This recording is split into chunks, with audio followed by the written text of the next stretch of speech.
All right, as everybody knows, everything in life is garbage, and we should talk about it. All right. It's all garbage. It is all garbage, but we should still talk about it. Makes us feel better, you know. Sure. Well, does it? All right. Anyways. Marginally. We got a little list here. Let's start with 3, dude. And I was happy you chucked this out there. How do we feel about birthright citizenship right off the bat? I think there are ways to look at this question, 2 ways, which is like a little bit of a cop-out, but like hear me out. I think birthright citizenship is like the right thing to do in like an ideal society. And I'm not sure who would disagree with that wording and framing. You know what I'm saying?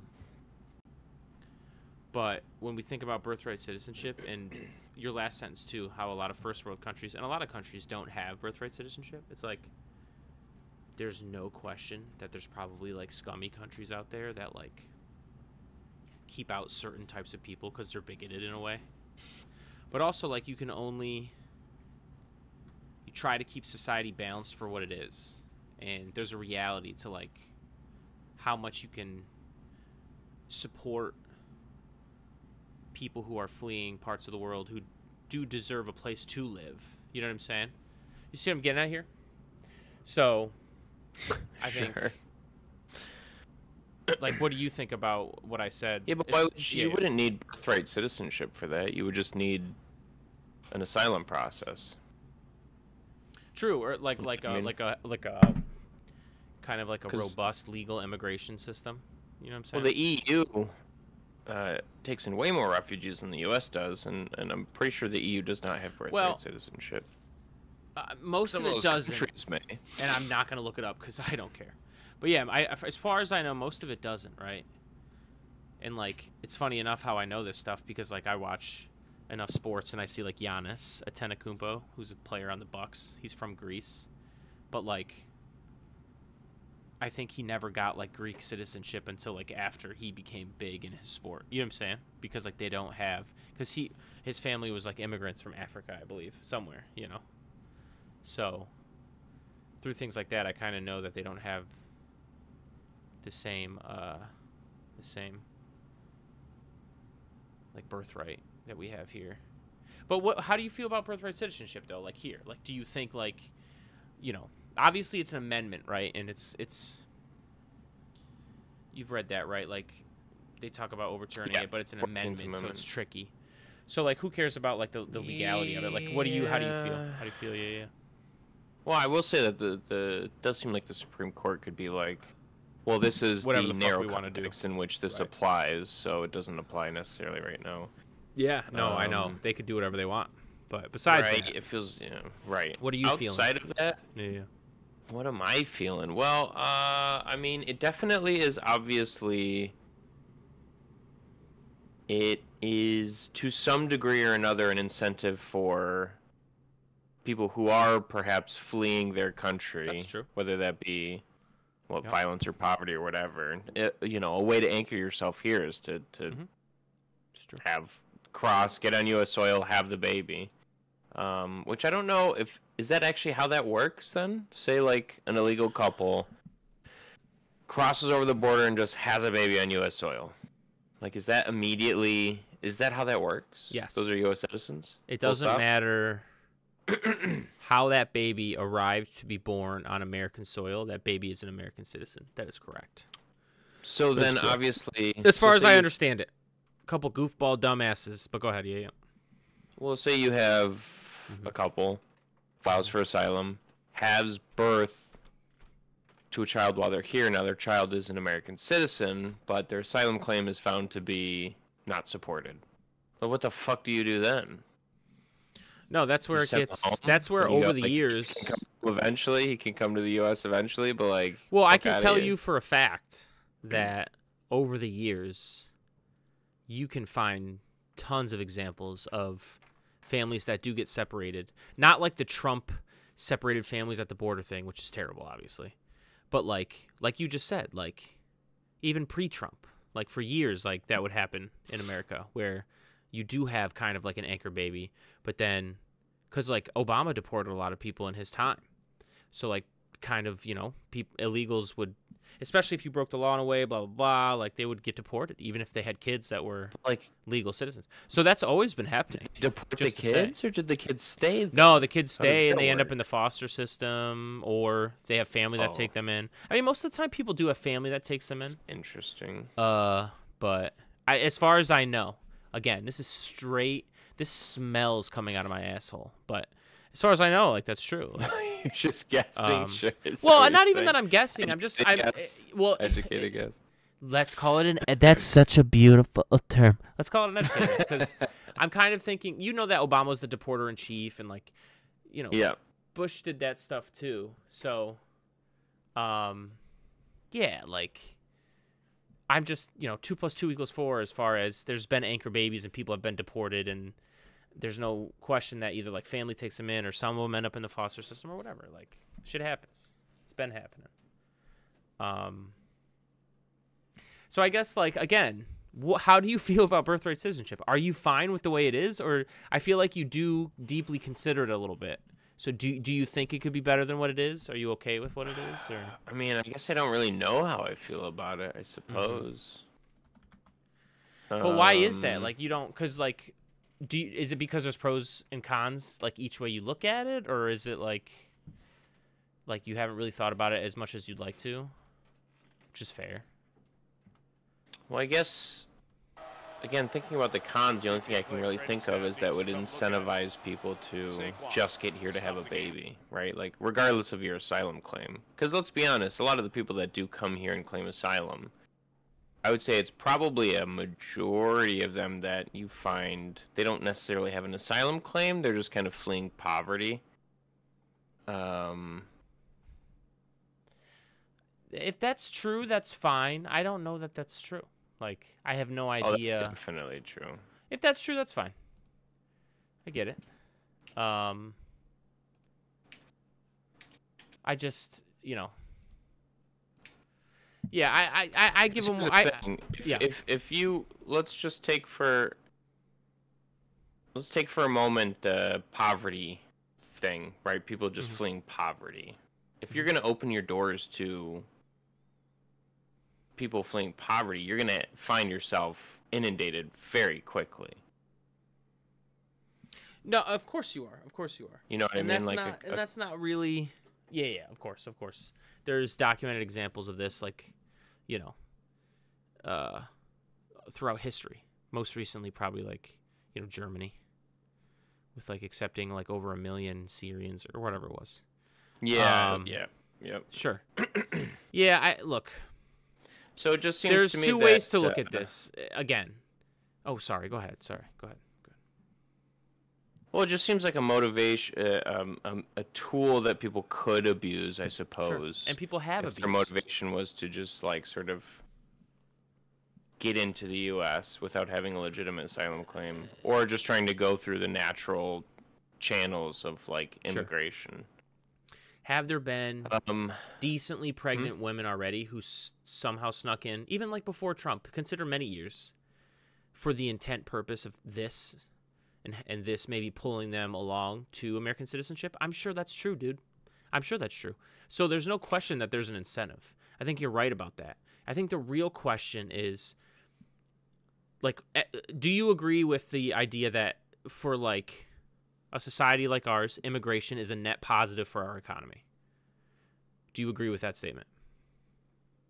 Because that's just that's factually true. Like, that's economically proven again and again that immigrants, provide a lot of benefit to society, and they pay taxes when they don't even have social security numbers to even get anything from the system. Like, that is a true. You can disagree, though. I would be interested if you do. Do you accept that immigration is... Well, here's my thing, right? Like, and I understand that that's factual, right? Like, right, I guess a large reason why Canada is in a recession right now is because they've brought in just an insane amount.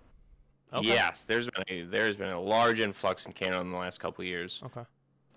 And Trudeau's rationale there is this is like GDP growth, right?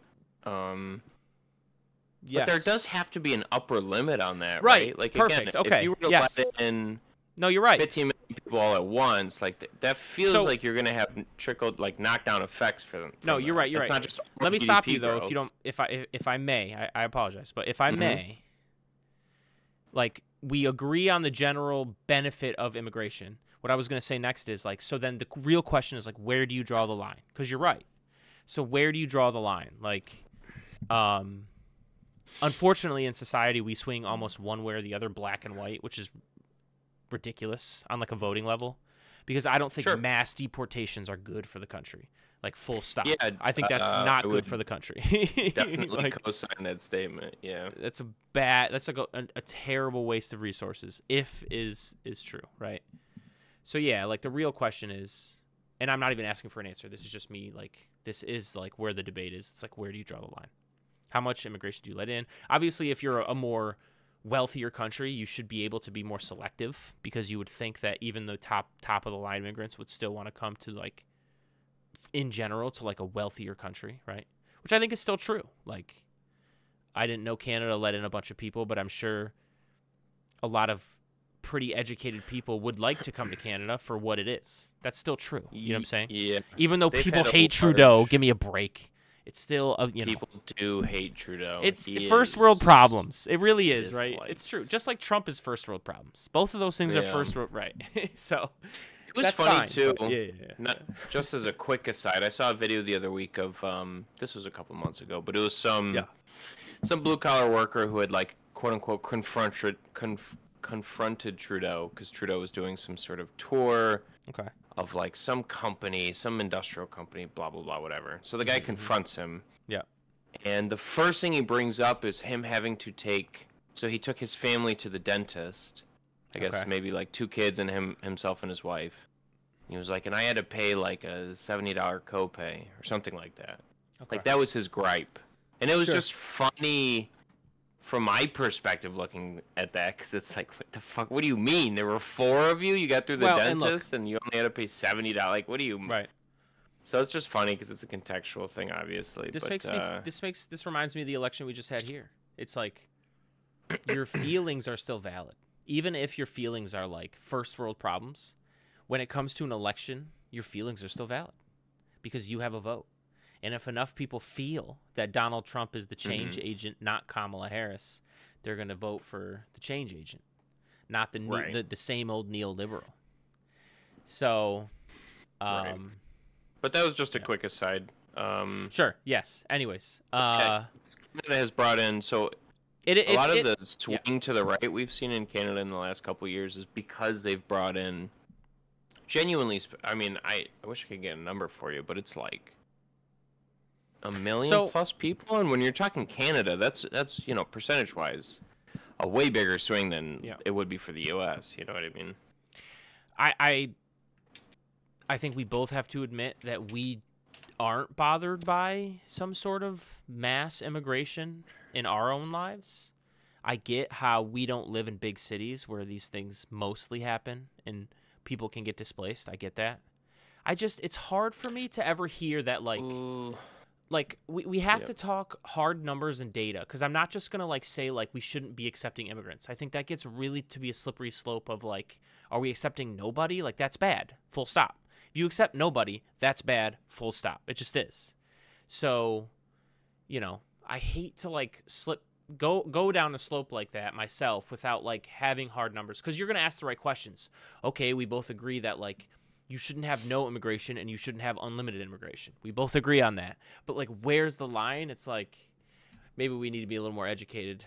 But we have garbage in our brain, just like it's all garbage around us. We have garbage in our brain. I just don't know. I don't know you know what I'm saying? I couldn't give you numbers. I couldn't tell you. I know that I want to live in a society that does have a really good, healthy amount of legal immigration that it allows, but also can vet in a good way, right? And I think most people would agree with that statement. Even if they were left or right, sure. It's just the devil's in the details, and what are we gonna do here? And the problem is that the people that are about to take power, it feels like they want to make the number 0, which is not a good number. That's bad. Even legal immigration, it does. They're trying to throw people out of the country. Yeah, go ahead. Well, they're for sure going to do that. There's zero doubt about that. They are going to... and let's be fair. Obama did, Trump did, they all do. Biden did. Like, they deport. It depends. Well, again, so we'll see how this actually manifests. But from the sounds of it, they want a... They're going to declare a national emergency. They're going to get access to a lot more resources. And it sounds like they're going to try and get the National Guard at a minimum to round people up and en masse just push and we'll see what happens. So we will see what happens. Why is the electoral system in this country still very good? And why 2020 was correct and not fraud, and why 2024 was also correct and not fraud. Because it's a very decentralized system. There's so much to America that's so vast and decentralized. I am taking a little solace in the fact that Trump's going to... Whatever these people that might try to use government in their own way try to do, it's so hard. Because, like, you know, you can't control everything. Like, every one of these, like... agencies is large, has tons of employees, has its own directives inside of things. Like, you can't... Do you see what I'm saying? Do you take any solace in that fact? Or do you just think that he'll blow shit up and it's, like, going to be a bad time? Well, we are a federalist system, right? Like, ultimately, states have to submit to the whims of the federal government, right? I mean, that's just that's fine. What I'm saying is, they push the point hard enough, like the Trump administration, if they push it hard enough, if they pull the right levers of power, they can absolutely get done what they want to get done, I think. Yes, it just, how does that look, and is it possible? But, I mean, technically that is, I don't want to use the word treasonous, but, like, if the federal government wants to do something, technically the states have to submit to that power. So this is what I mean.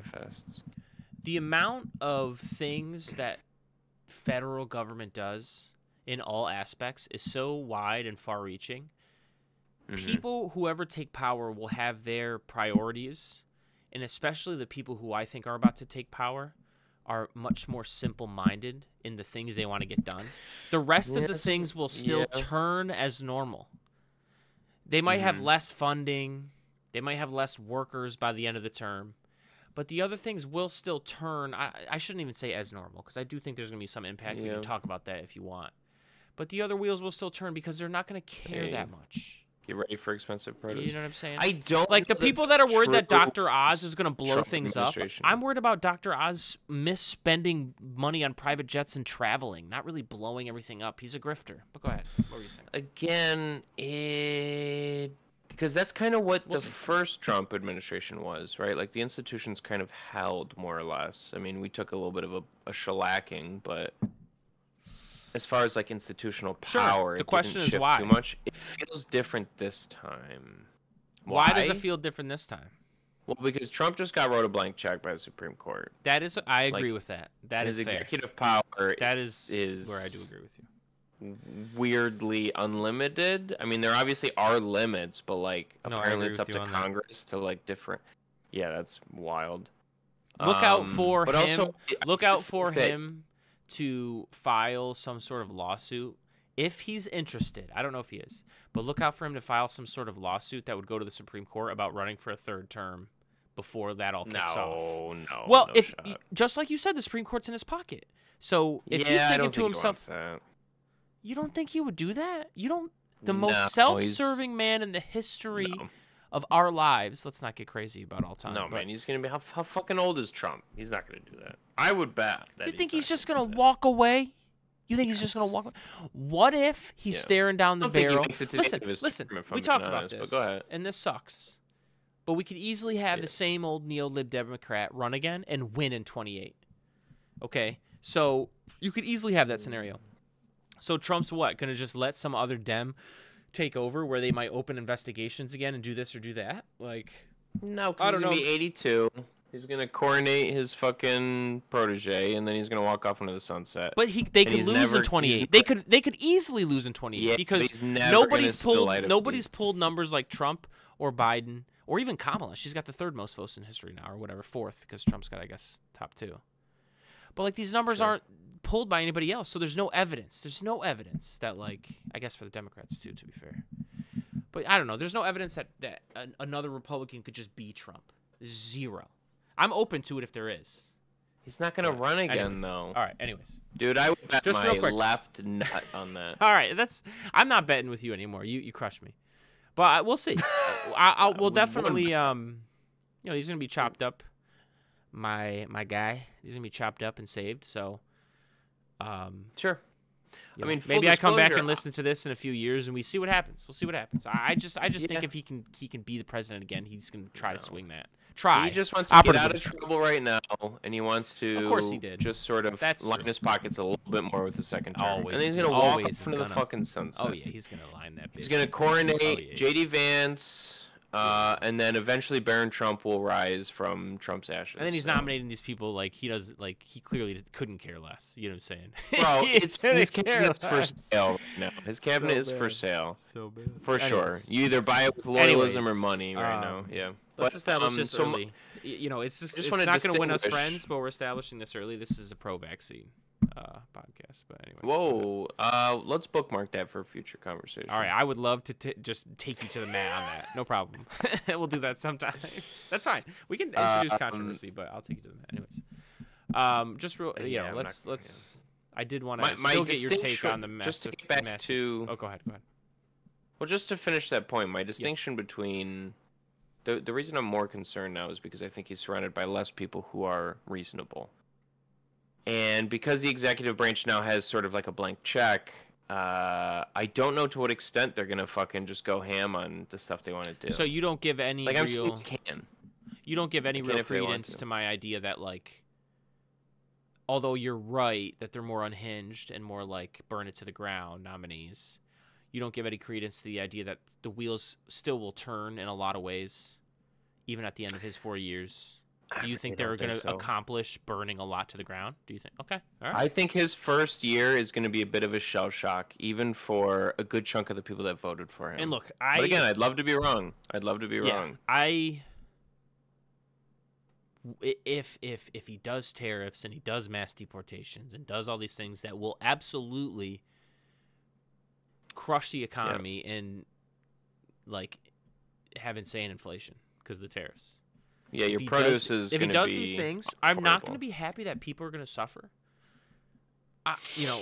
We could lose our jobs. Who knows? How bad the economy gets. You just don't know. Sure. But I am gonna sit there and be like, listen, this is what.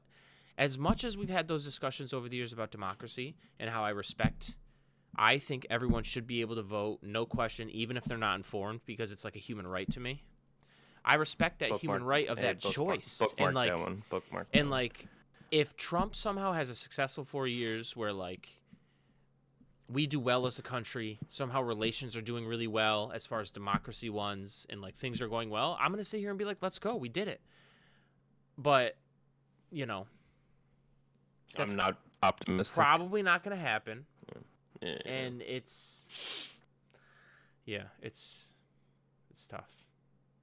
But so just to bring it all the way back to the go ahead. top of the argument, birthright citizenship, I do feel like at the heart of what the origins of the U.S. is, birthright citizenship does make sense because it was, quote unquote, the New World, allegedly a land of just like opportunity, like just fucking show up at the door and work hard and you can find success here, right? Like at the heart of the United States, birthright citizenship makes sense. Yes. Oh yeah, let's bring it all the way back. Good. Yes, I agree with that.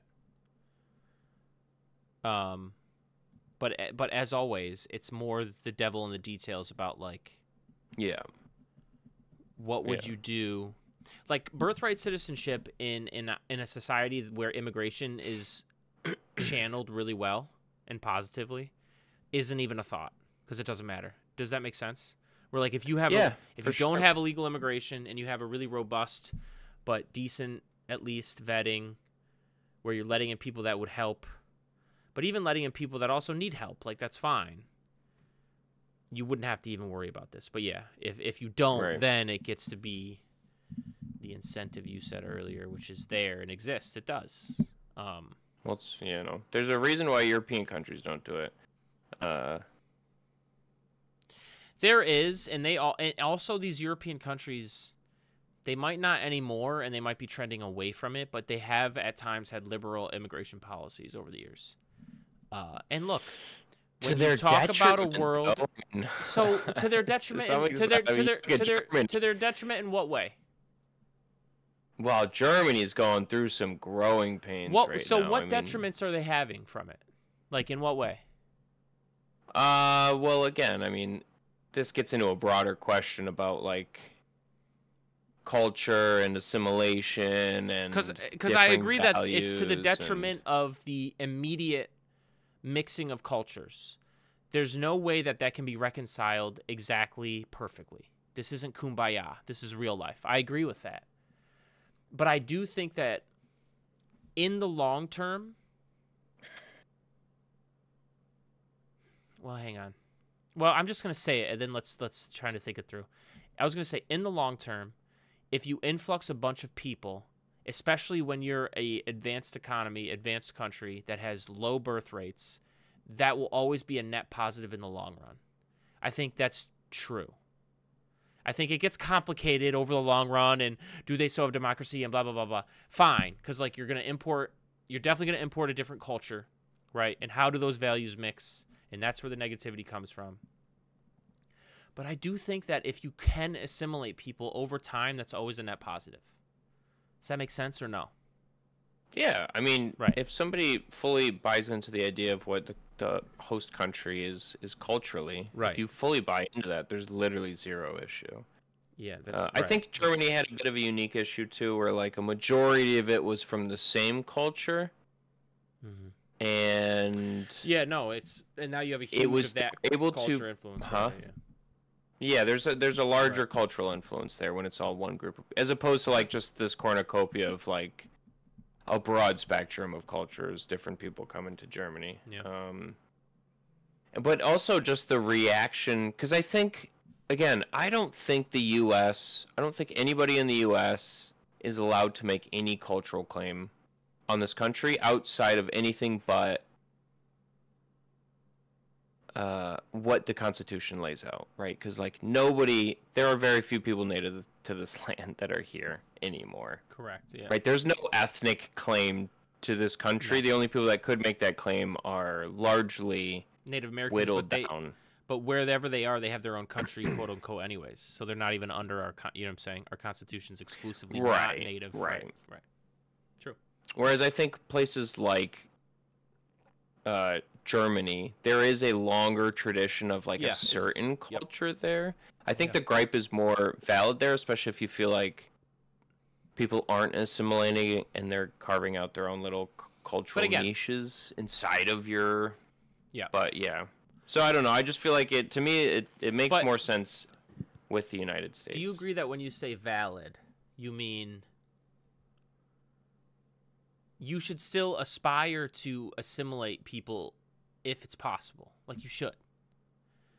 Obviously, in reality, if a country flirts with the maximum amount of people that their citizens can tolerate being influxed in every year, that might be a problem. You know what I'm saying? But right, that's like I don't find me someone, and you can, so don't do this in actuality. But find me someone, and they're few and far between, who would disagree with that statement. Like that person's a dick, because you should always aspire to assimilate someone. Now, in reality, is a totally different discussion, but you should always aspire to do that.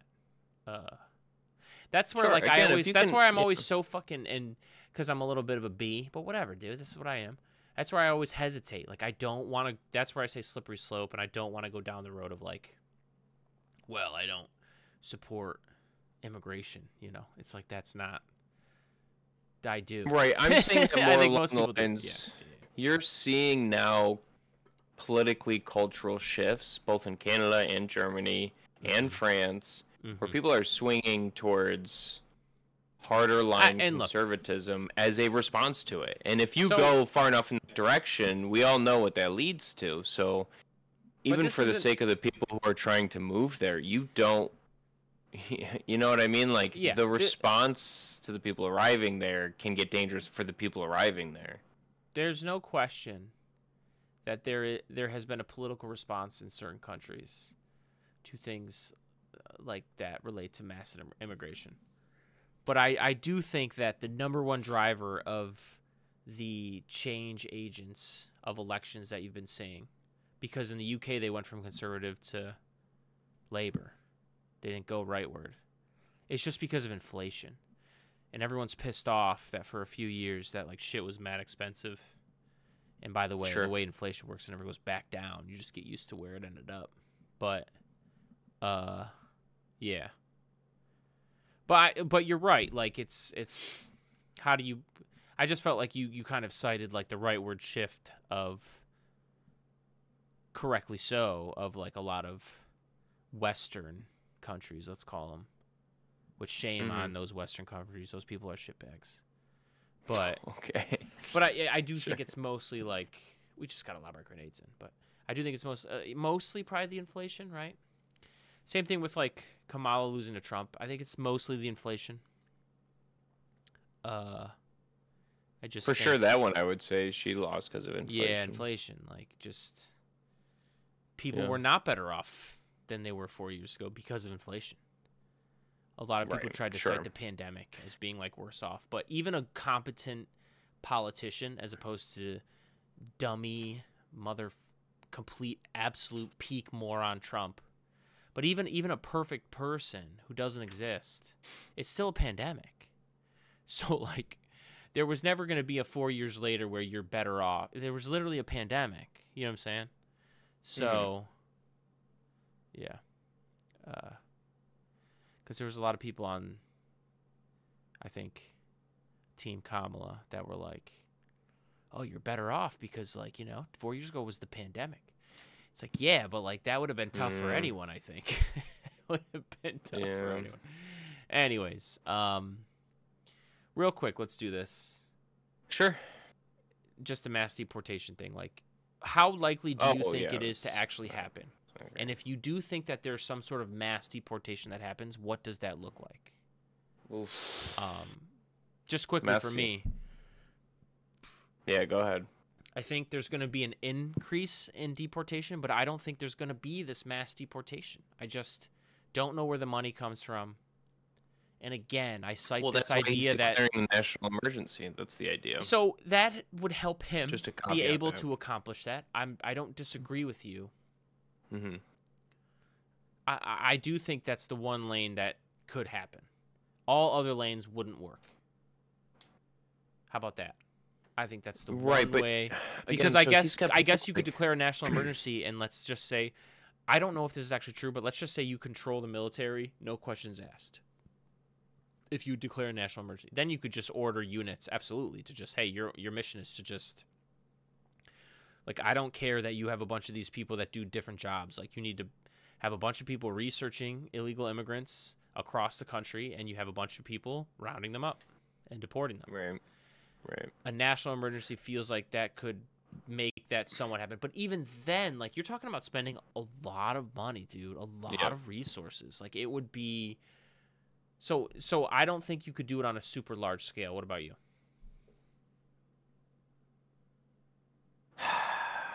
So when you have the likes of Stephen Miller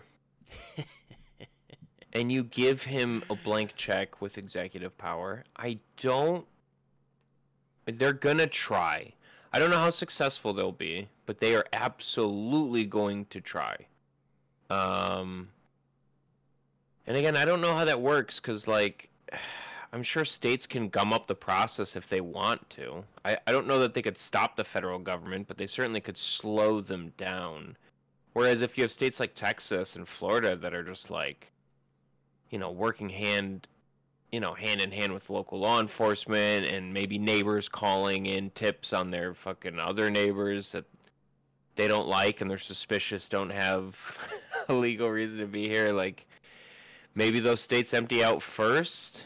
I don't know, but what I do know is it is going to be a fucking mess. Because okay, say you have somebody who's been here for 10 plus years, living illegally, but they have their jobs or whatever. They're working whatever. I don't trust a Stephen Miller ghoul to do the due diligence of returning this person to actually the place that they're from, right? Like, are they just going to try and dump them in some border town in Mexico and just bribe Mexico to look the other fucking way? Well, I don't know. And even beyond that, doesn't it appeal to you, to your humanity?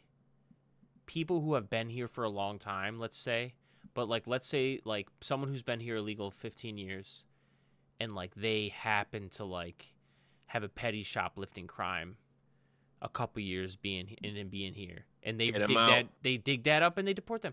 But like they have a family here. It's like, but like again, it's gonna be. And this is where I think the right fails to have any sense of being Jesus Christ. I claim that, not you, motherfucker. And I'm on the left. Eat my shit. There you go. But this is where I say that, because it's like, if you're someone who wants to come to the negotiating table with me about immigration, moving forward, let's talk about how to like shore up the border and make sure we get illegal crossings as little as possible. Let's do it. But if we're at the same table and you're someone who agrees to that with me, and I would agree with you, let's do that. At the same time, say we have to get rid of everyone who's been establishing a life here. I totally disagree with you. I totally disagree with you. It's like, I'm not saying that everyone should stay, but I default to my lefty humanity in me. I'm sorry. Fuck off. Like, come at me, whoever wants to.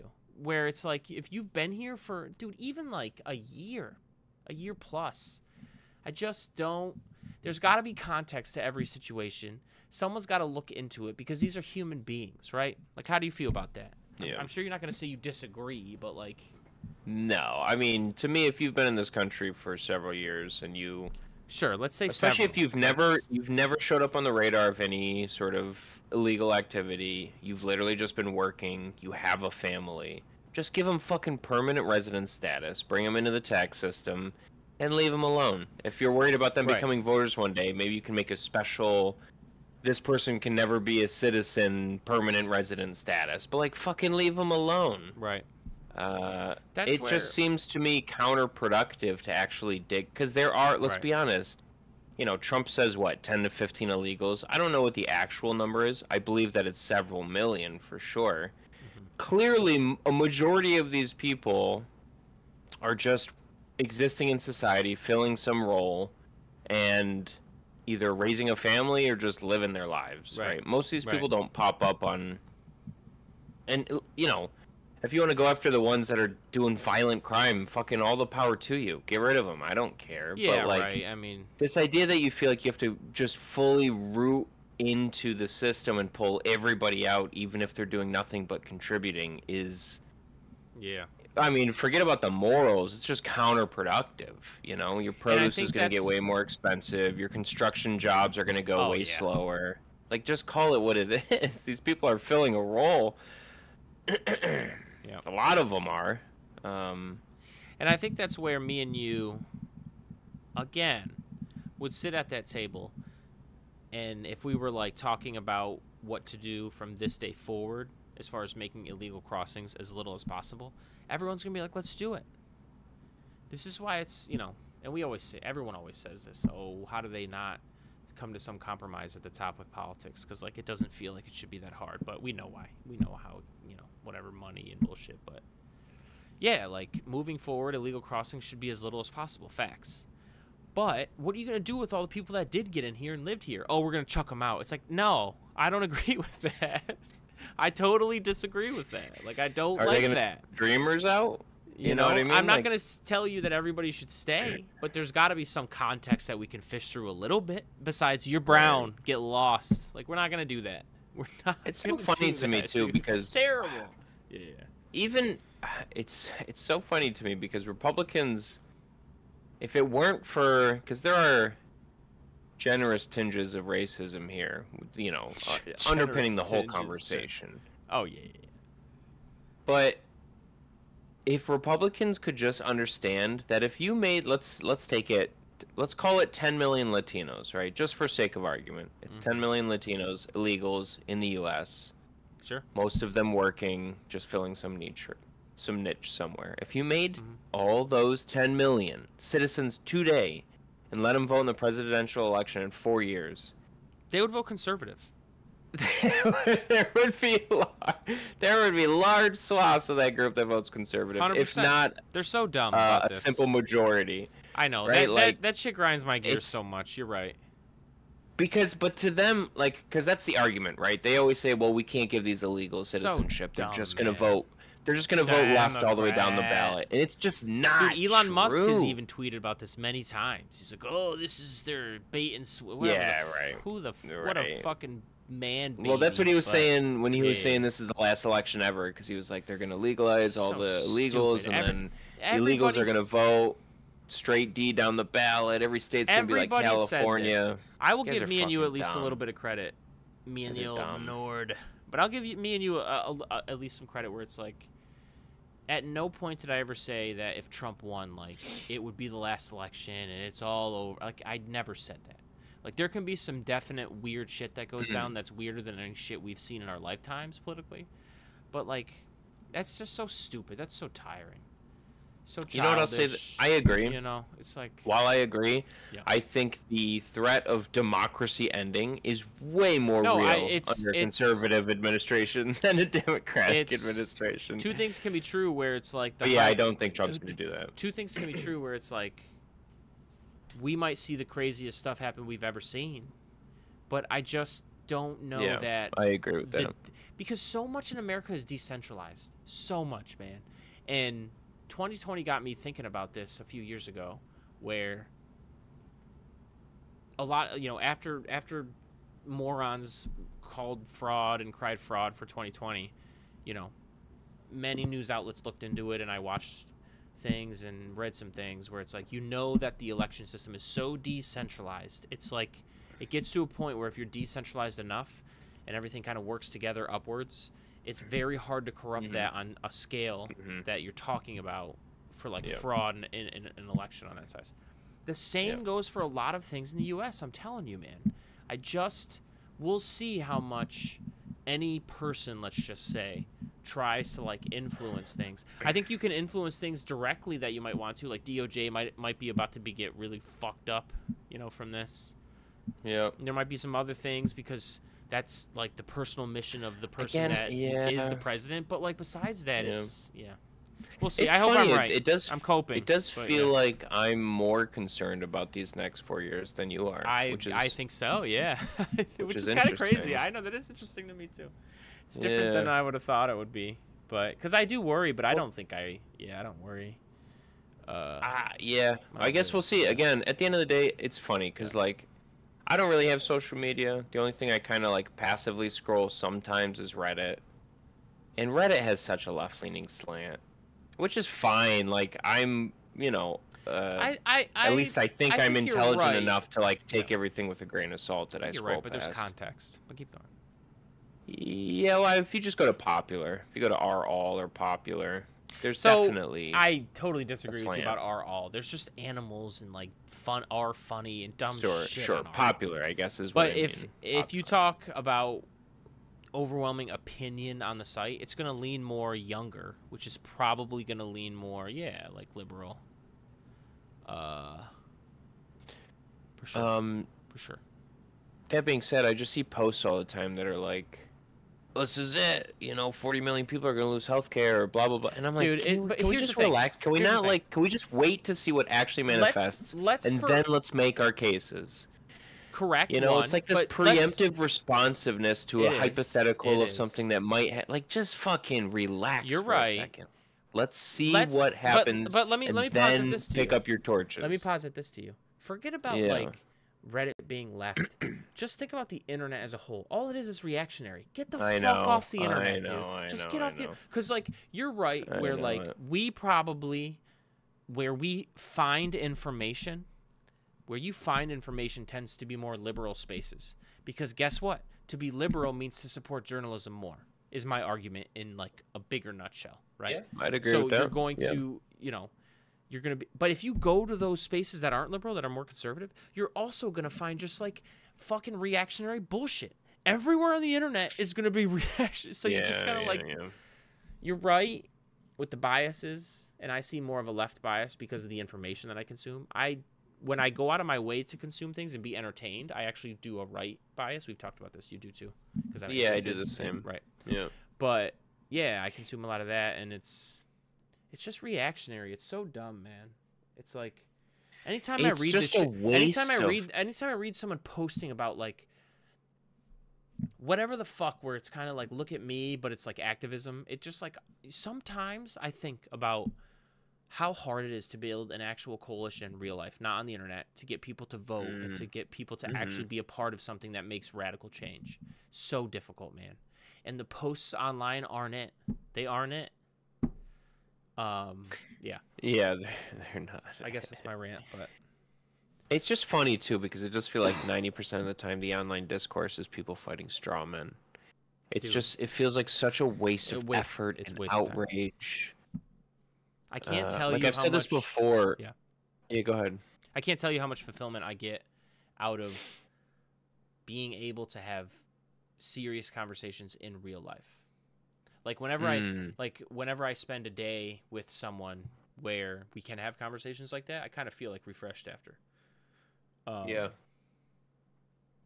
because it's good faith. It's so rare to find good faith online. I'm trying to find because that is not what generates money. Right. Is not good faith discussions. It's just not. And it's exhausting.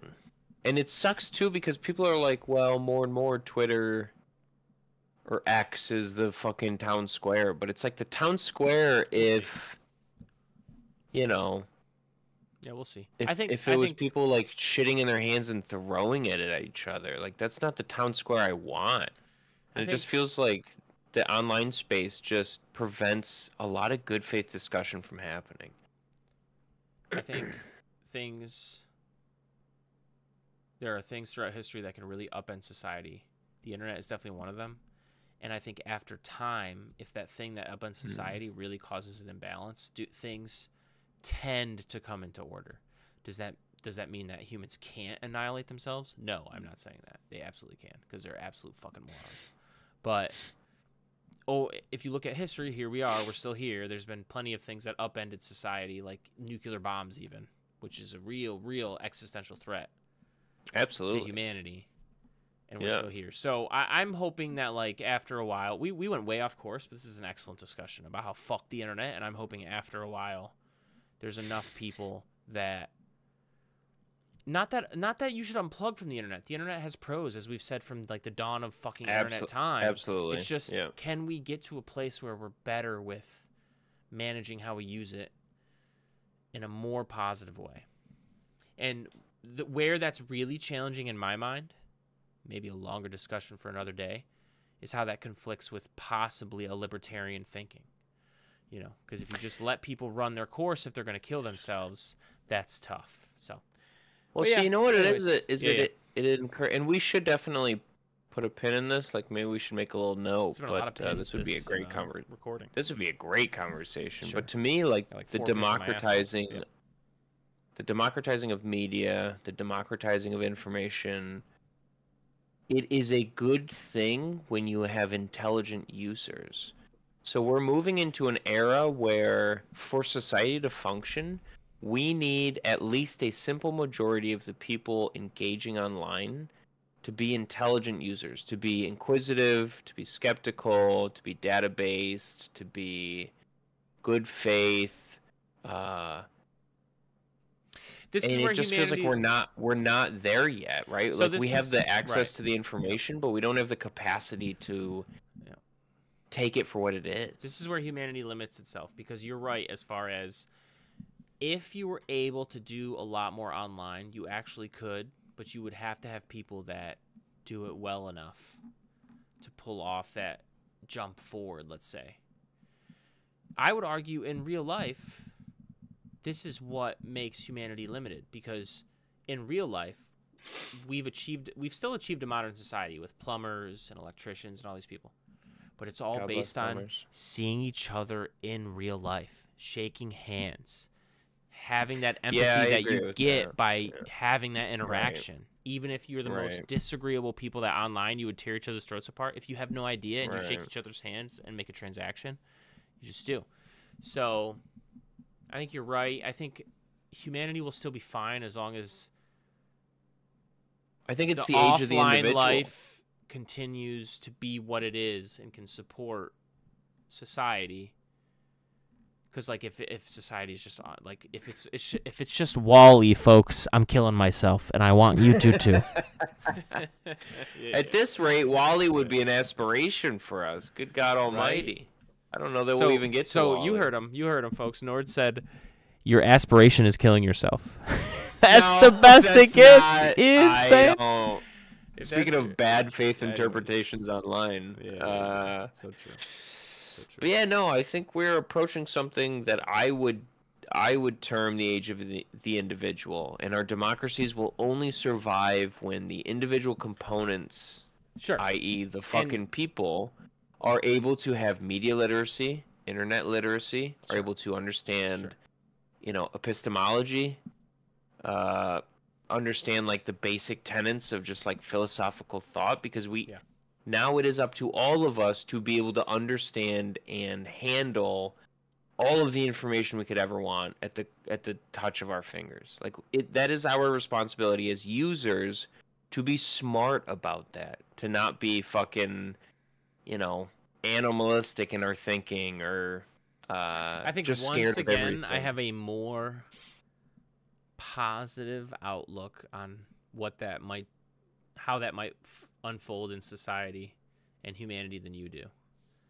Meaning, I'm not saying we don't go that route. You also had the more negative view of the next 4 years. I don't. I think also it's the same when you extrapolate it out. Because I think, I don't know, man. Are we finding out that Sai is the optimist here in this conversation? That's in this crazy. One it is. I know, dude. That's wild. Let me tell you how rare that is.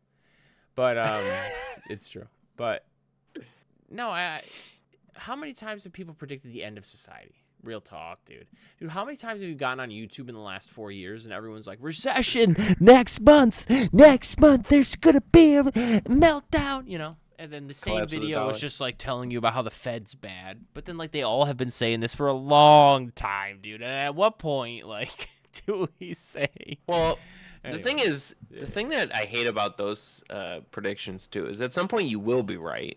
Because I know, lasts forever, and then they gloat like motherfuckers. I know, dude. It's nothing lasts forever, so at some point you will be right, and then they'll champion it like they got it, even though it's been people doing it for fucking ages. There's this YouTube channel that their production is great, but it's called New Money. Okay. And their content is like. Stop. What is I'm not even going to be a hater, but what I'll say I'm is looking like it up right now. It's just like fear-mongering about the economy constantly, dude. Oh, sure. Constantly, bro. And it's like it's not serious. It's clickbait. It ends up being clickbait. You feel me? Like, you know what it reminds me of? Yeah. It reminds me of the fucking Tim Pool sure.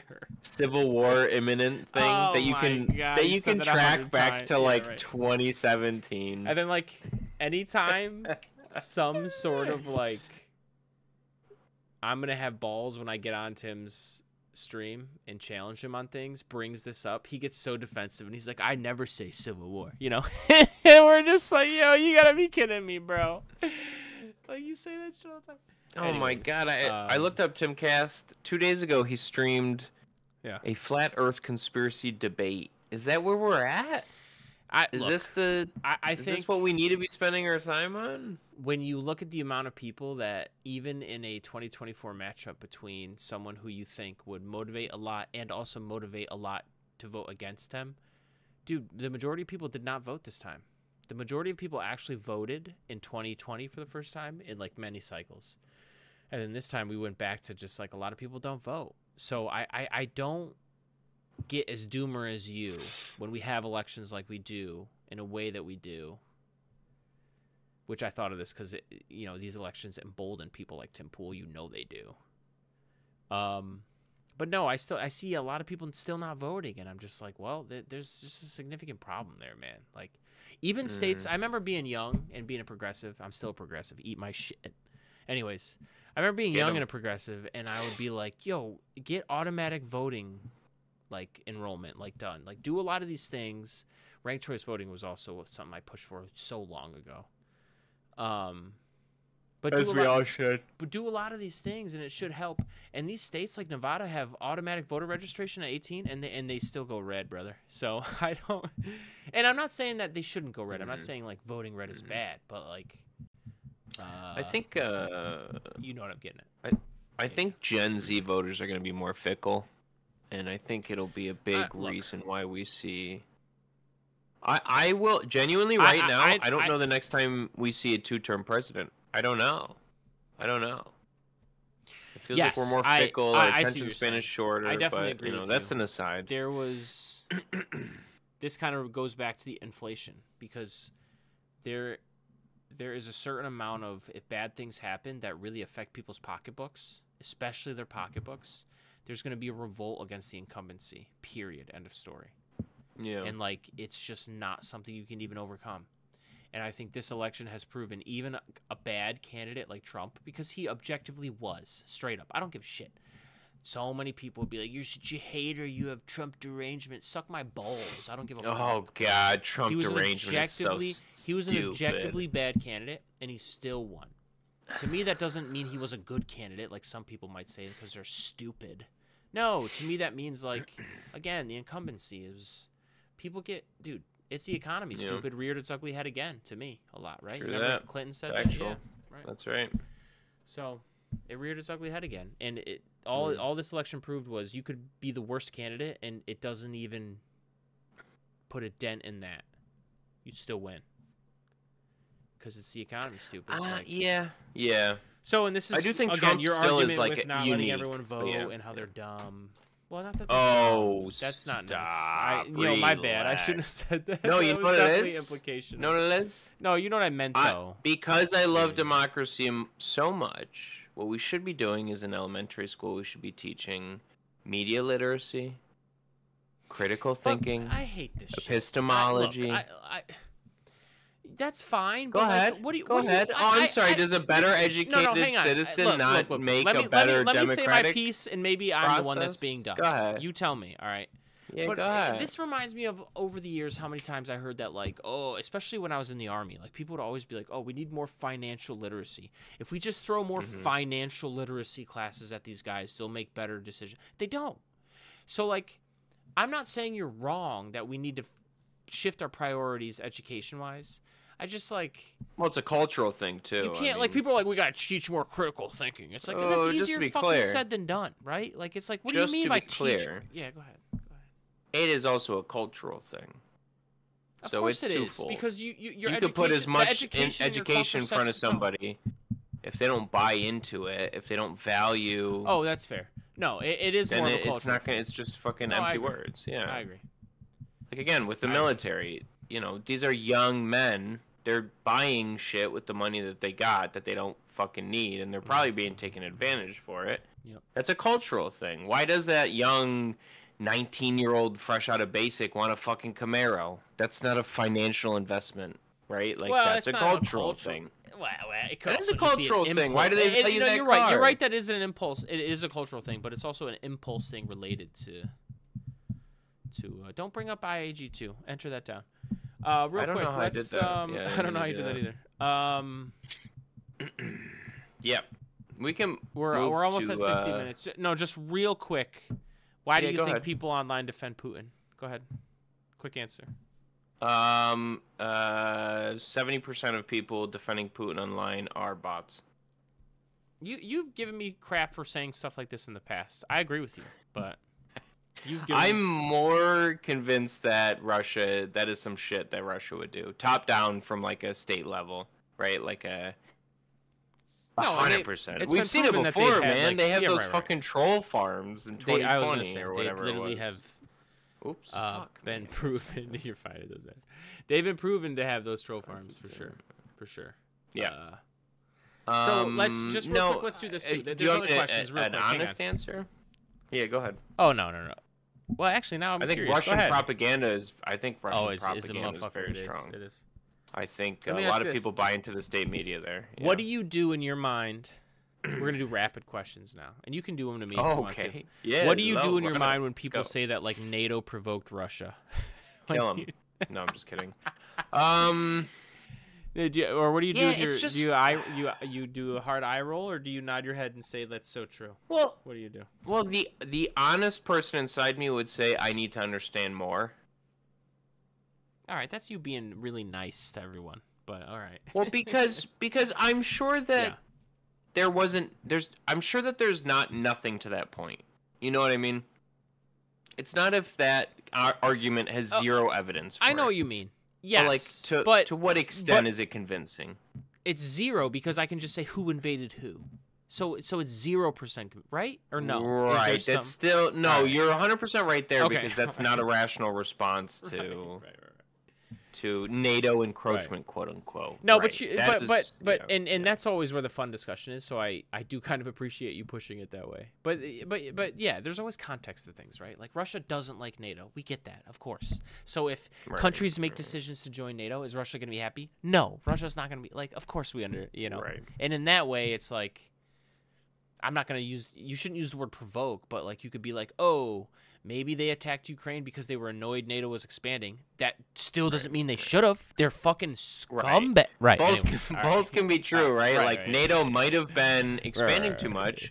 And also, this is not a justified response to that threat. It's just not. What do you think? Last thing, and then we're done. This is so interesting to me because we've talked for years about all kinds of political garbage. It's all garbage, right?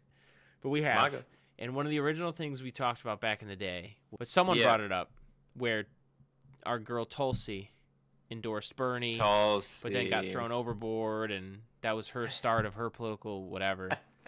What do you think about people that like do call her a Russian asset now being nominated? Like I'm asking legitimately, like is she one? I think their argument is that her talking points are. Which I do think there is an argument there, but I don't know. Do you actually have any idea or no? Well, so my answer is going to be very similar to the first. I need more information. I know, right? Me too, man. I don't know. That and I'm what I will say though is, yeah. Her trajectory, like the way that she's changed her allegiance and affiliation, to me, screams insincerity. Oh yeah, that feels gross. Because I just don't know how, if you're somebody who's a progressive, I don't care how bad the Democrat is, Trump is always worse. If you're genuinely a progressive, the conservative response, especially economically, is always going to be objectively worse. So she feels like just somebody angling for any sort of relevance or any sort of power. And real quick, she got it. She fucking got it. Well, she has to be confirmed. But real quick, let's go down the path of she gets confirmed. Let's give her. I don't know. What was she nominated for? Let's give her. I don't even know. Let's give her the good faith argument for what she stands for, which is she doesn't like war. War is bad. Which facts, right? With no context. There you go. Literally, if you say no context and say war is bad, that's true. All right. We love that. So let's run down this path. America is in a lot of places that she's criticized, stationed, and even does partake still in some like conflicts. Especially you think America's going to keep its distance from like Israel, whatever. So I think it's going to be interesting. It'll be easy to find out people's true motivations, especially with people like her in this administration, because if she joins and they just keep doing war in the same way that it always has, through Obama, through Trump, through Biden. I mean, let's give Biden credit. He even pulled out of Afghanistan. But, you know, so it's just going to be like, all right, so things just continued as normal. Oh, those darn rhinos. You know what I'm saying? Now, look. Those damn rhinos. Do I... Because of what you said as far as like changing allegiance, like do I trust her to? No, I think she's going to be a total grifter, and like it's not going to matter to her, and we're still going to be in wars, and it is what it is. But we'll see. If you actually stand by your principles on that, then you would think. Director of National Intelligence is interesting. What could be her end game there? Or is she just looking for any position possible? She could just be grifting a position, like I just said, and then it doesn't really matter to her, and we're like, still what's in all the these end game, right? Dude, like, what's your end game? I don't know. I'm so tempted to say a lot of these people aren't serious people. They just actually are people who are addicted to relevance. But then, oh boy, if they're in charge of us, that's tough. Anyways. Well, she could just be positioning for a future presidency. I don't fucking know. I will say, Director of National Intelligence, I don't know that she gets confirmed. This is the one thing we'll end on. I don't think she gets said confirmed something that here. made me think of this. In the future, Donald Trump is no longer able to run for anything. Who is best equipped as a politician to replace Donald Trump and still be able to keep as many of his followers as possible voting for them? Nobody, right? Who would you say? I would say I can't even think of the person. Nobody, yeah. He is unique. Nobody with the same pull as him. He is, yeah, right. Is, yeah. Because high propensity voters, Kamala just won high propensity voters. He kind of upended a lot of political wisdom this election cycle by just being able to pull out like random ass motherfucks from the population to vote for him and to get him to win. You know what I will say though? Yeah. Don Jr. is going to try. I don't think he's going to fail miserably. I agree. He's very unpalatable, but I do think he's going to try as the heir apparent, and I don't think it'll work out. All right, well, Tim Walz 2028. You know who has a chance, though? Tim Walz 2028. Yeah, what's up? Jesus. I love Tim Walz. You don't like Tim Walz? Oh, no, I was just sorry. I was reading something. Oh. No, Walz 28, he probably wins that one, depending on... Actually, you know what? He probably wins that one. Full stop period. We'll see the context. I'll make a bet, and I'll make sure whoever I bet I don't want to win, so that... No, it's a bet. We have to actually have names. All right.